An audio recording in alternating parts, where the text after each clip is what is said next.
Welcome to another episode of Boomer or Bust, your home for NFL Draft Talk. I'm your host, Terry, and today we are doing rush backers.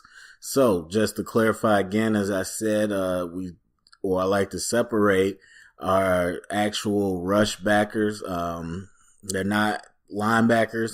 I think more and more people have finally kind of started to delineate those two instead of just lumping them all together as linebackers. We're talking about those outside backers in 3-4 or odd front. Those are kind of stand-up glorified defensive ends, but I call them pass rushers or rush backers.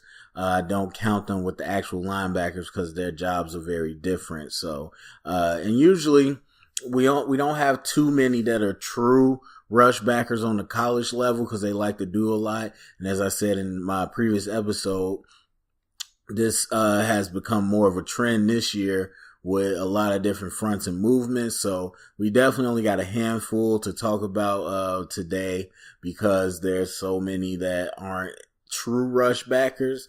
But next year we'll just lump them all together as edge players. But that's what we got now. Before I get started, I do want to remind listeners that there is the real grade section at the end of this where we'll be looking at a team's draft from 3 years ago, giving it a grade. Today we're looking at Baltimore Ravens. I also want to remind you that if you go to the description section, you can click the link to the Google Drive where I keep some of my notes and you can see kind of what more in-depth thoughts I have on different players. Okay, with all that being said, let's dive right in. Number one on my list, we got Harold Landry from Boston College. And for our edge rushers, they're really the exact same grades as the D linemen. The only difference is that we're looking at a little bit more coverage ability and what they can do in open space and movement. So those will really kind of be the difference. But as far as setting the edge, the ability to stack and shed, get off blocks and all that, that's all pretty much the same. Okay, so for Harold Landry, this is a player that I really like. The thing with him is going to be the question of his length, if he's long enough that people, or is he as long as people might like him to be playing on the edge. He's 6'3", we'll see what he measures at, but it's about 6'3", 250. So with him, I liked his athleticism. He's a very fluid athlete, doesn't really have stiff hips, can move around pretty well. And for, he's 250, even though he looks kind of slim, he's still 250, and he was very stout at the point of attack. This wasn't a guy that was getting pushed around or bullied by anybody, so I like that. Now, as far as setting the edge, I think he can do it. I think he uses leverage pretty well, especially with his speed to recover. However, I felt like he turned his shoulders a little too much, but that's easily correctable. And yeah, his ability to come down the line and make plays behind the line of scrimmage when he's unblocked and he's keeping contained is pretty high. He's explosive. Now, as far as a pass rush or pass rusher, I would say I like him very much. I think he's got room to grow, and there's certainly things he does well. He has a number of moves, a number of power moves too. For a guy that you think might be more finesse, he actually does a lot of club over and a lot of rips and power moves that you might not expect from him. The thing is, I don't think he has great lean, and I've talked about this with the DNs and everything. I think he has the ability to dip. He can get low and under blocks, but he doesn't lean. And so what happens when you don't lean well, even though you're around the blocker, they can push you off course and make you miss the quarterback. And I think he pressures pretty well, but he can be even better if he learns to lean more and stay on course towards the quarterback. But I like him as a pass rusher, and I like his upside. He does, have long arms and whatnot, and so even though he's not the tallest guy, I think his explosiveness and his ability to play with length really helps him on the edge. And then we didn't really see him that much in coverage, so it's hard to comment on that. He was kind of used more as a straight rusher. So we'll have to see. But I definitely think he can make the transition next year. And I think he fits best as an outside rusher in a 3-4 or any odd front. I gave him a 4.5 closing speed. That was the number one trait I gave him because he does close very, very well coming downhill. So really fast in that regard. And then I gave him a 3.5 motor. So that's something that you want to see improve when the play is away from him, kind of, shutting things down. We want to see him be a little more tenacious and nasty out there. Okay, next up, we got Obo Okoro. Oh, I think I got that one, man. It's always tough with these names. From Oklahoma. Now, Obo is very undersized. He's 6'1", 240. So I think if people remember last year when we had Riddick out of Temple, I believe that's I believe that's what I'm thinking of. Yeah. So we had him go to the Cardinals, and the thing with him was that he was undersized, and so even though he played the edge and he got a lot of sacks and whatnot, and he pretty much was a pass rusher in college, people didn't know what he would translate to in the next level. And so he was so explosive and did so well on the edge, but he just did not have the size. And so I think you got a handful of those guys. The next few guys I'm going to talk about all fall within that category. And Obo's no different. If you're talking about an edge rusher, 6'1", 240, that's really undersized.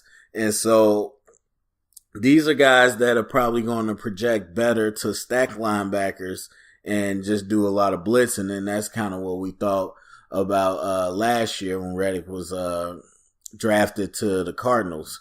And we didn't really get to see what he can be yet, but I think that's kind of what these guys are going to be. Regular stack backers that can learn the position, but will also bring added value in the blitz.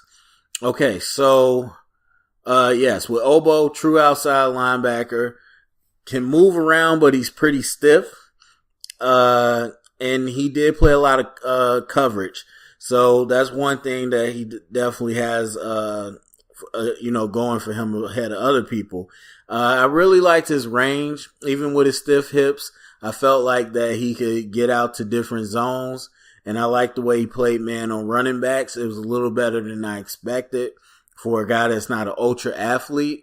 So his ability to play coverage actually even further makes me feel like he can make that transition to traditional backer.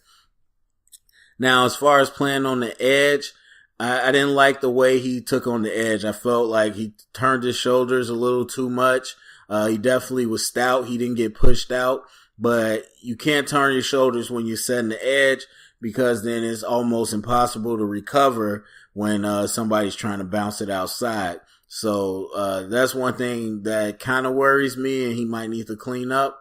But like I said, he's stout. I think he did well against double teams. He can hold himself down. He won't be pushed off his spot.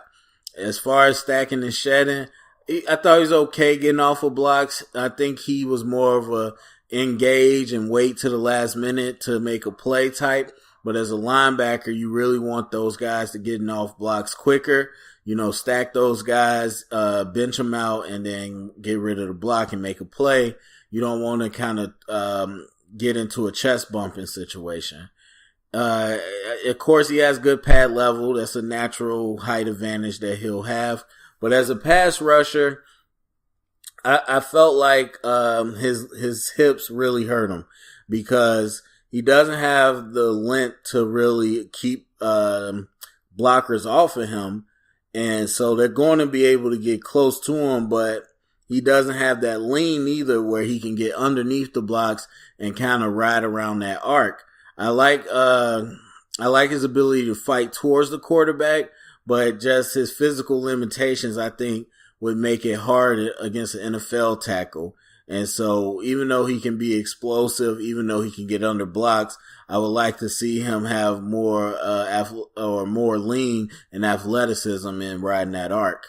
Otherwise, he's just going to have to be a straight up pass rusher face to face. And without long arms, it's going to be a real hard task for him. And then again, I think he's faster with straight speed. I don't think he has great agility. So I do see him moving to a more traditional stack linebacker.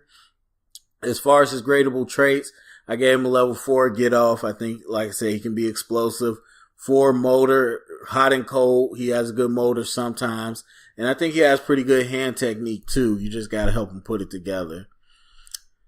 Then we go down to Kamoko Turay from Rutgers. Really good size, 6'5", 252, but a guy that has been a starter for that long at Rutgers is kind of raw at that position. So as far as pass rushing, I think that was his calling card. And then this year, he was a full-time linebacker. Even though, with that being said, I think he's just a good pass rusher with a good pass rush ability. I don't see him with any next level talents. He doesn't have any particular explosion or closing speed. I think he works hard, has a good motor, has decent hand technique, but he really does not have the athleticism that it takes to be a top-notch pass rusher. He did play a lot of coverage too, and I actually liked him in man coverage as well. Something I noticed with a lot of linebackers, they've looked a lot better playing man coverage on running backs.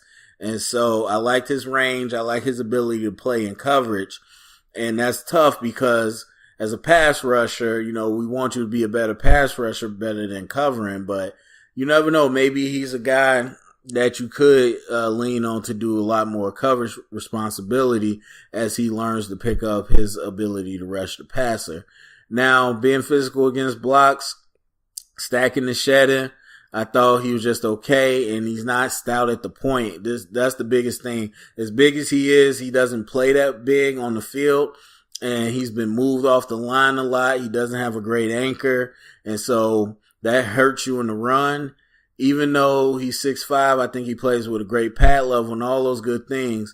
But again, he just doesn't have the strength right now to hold his own against blocks. So a lot of issues with him. I think he's definitely going to be a later round pick. Potentially a project you could take a bet on, but I think he's got a lot to improve on. Then we got Uchenna Nwasu from USC. This is another guy I think projects to a stack backer. He's 6'2", 245. And, there's nothing that jumps off the page about Uchenna. I think he is kind of one of those hard workers that is just limited athletically. Another guy with stiff hips, a decent pass rusher, and who fights hard on the pass rush, but honestly just does not have the explosion, nor does he have, the physical power to dominate anybody.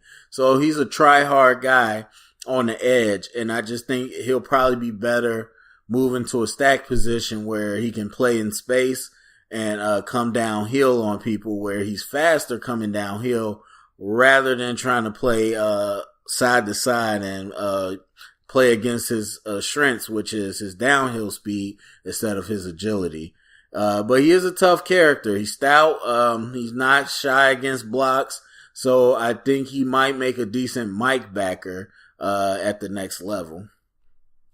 Then our last guy, we got Lorenzo Carter from Georgia.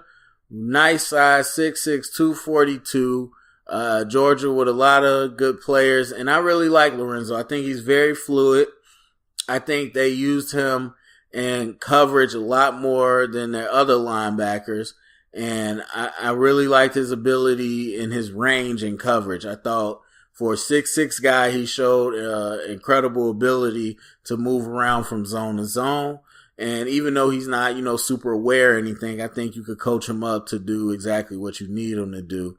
And then he set the edge very well. 6'6", long arms, uses his arms very well, keeps blockers off him, keeps his outside shoulder free. So very good technique there. And then he's stout, doesn't get pushed off the ball. And we're talking about SEC football, Bama, all that. He holds his own, so we know he's strong. And I like the way he plays with his pad level. Even though he's 6'6", I think he plays with a lot of bend. He keeps his pad levels low, and he engages blockers. And as far as a pass rusher, I think he's decent. He's more of a flash player. I didn't see consistent, great pass rush ability, but I saw the ability to use his hands very well with a quick swim or swipe.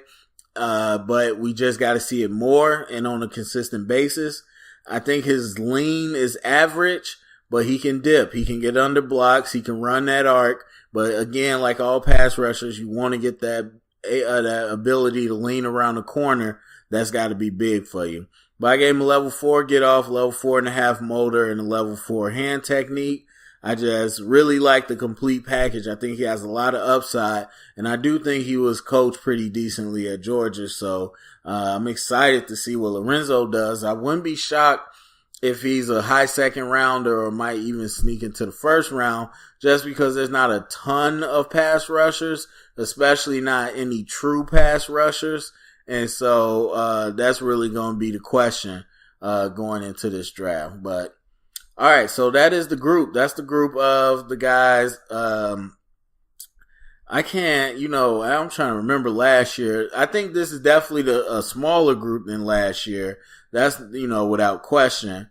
And there's no, I think Carter and Landry, like I said, are pretty good, but there's definitely no top talent like it was in previous years. So this isn't the best year for pass rushers. I'm looking at last year. We had the Bama guys. Like I said, Reddick out of Temple, TJ Watt.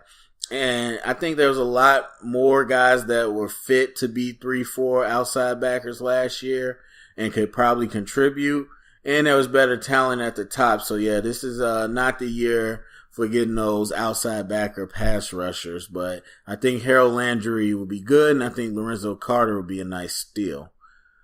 Okay, with all that said, let's go to our real grade for the Baltimore Ravens.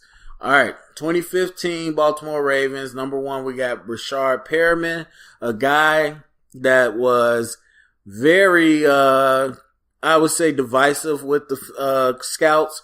Some people really was intrigued with the I think he ran a 4.2 actually. Someone in 4.2s. They're really intrigued with the height, weight, speed, which, people draft on athleticism. And then the people that are more about technique felt like he wasn't going to be instant impact. And so that's a whole nother story. But anyway, he's still with the team, but he hasn't done much. He starts, I think, by default. Well, not really starts, but he is in a rotation by default because they don't have a lot of receivers. Then we got second round Max Williams still with the team. Again, kind of started by default with injuries and whatnot, but I wouldn't say he's the number 1 tight end there. Then you got Carl Davis still with the team, and he's a starter. Darius Smith from Kentucky, he's still with the team. He's a rotational guy. You got Buck Allen from USC. He is not the starter, but he's a rotational back and has been a starter before. Then we got Trey Walker from Texas Southern, and for their 3rd, 4th round in a row, and he is no longer in the league. Then you got Nick Boyle, who is still with the team. Then we got Robert Myers from Tennessee State, who's no longer in the league. And then you got Darren Waller, who I believe it might be with the team's practice squad, but was with the team his first few years. So, okay, so we got a lot of picks. We got 9 picks. And out of those 9 picks, you got 2 that are out of the league. The 2 that are out of the league was a 4th round pick and a 5th round pick. Normally that 4th round pick would bother me, but you had 3 picks in the 4th round that year. So, you hit on the other 2. So, you could afford 1. And then of course that 5th rounder, I'm okay with that. And as far as the guys that we still got on the team, we have 7. So the cool thing about this is that out of the 9, nobody has left the team yet. And so everybody was contributing one way or the other to the Baltimore Ravens. Because, if a guy comes in and he's good, but he ends up going to another team through trade or whatever, yes, that counts because obviously you can scout that was going to be an NFL player, but you want him to be on your team. So 7 people out of 9 is pretty good. Now, who are the 7? Really, you got no stars out of this group at all. But you do got competent starters like a Carl Davis, like a Zadarius Smith. And I think even Max Williams is coming along. And they had a breakout with the running back situation. So Buck Allen wasn't the guy this year, but he's still a guy in the rotation. So, I mean, you think about Baltimore Ravens, they have some of the more strong drafts. And so this is no different, seeing all the 9 picks are pretty much all contributed besides the people that are no longer in the league. Even though you got no stars, you got people that come to work and do what they do. Now, you can have an argument about Brashard Perriman being a bust at number 1.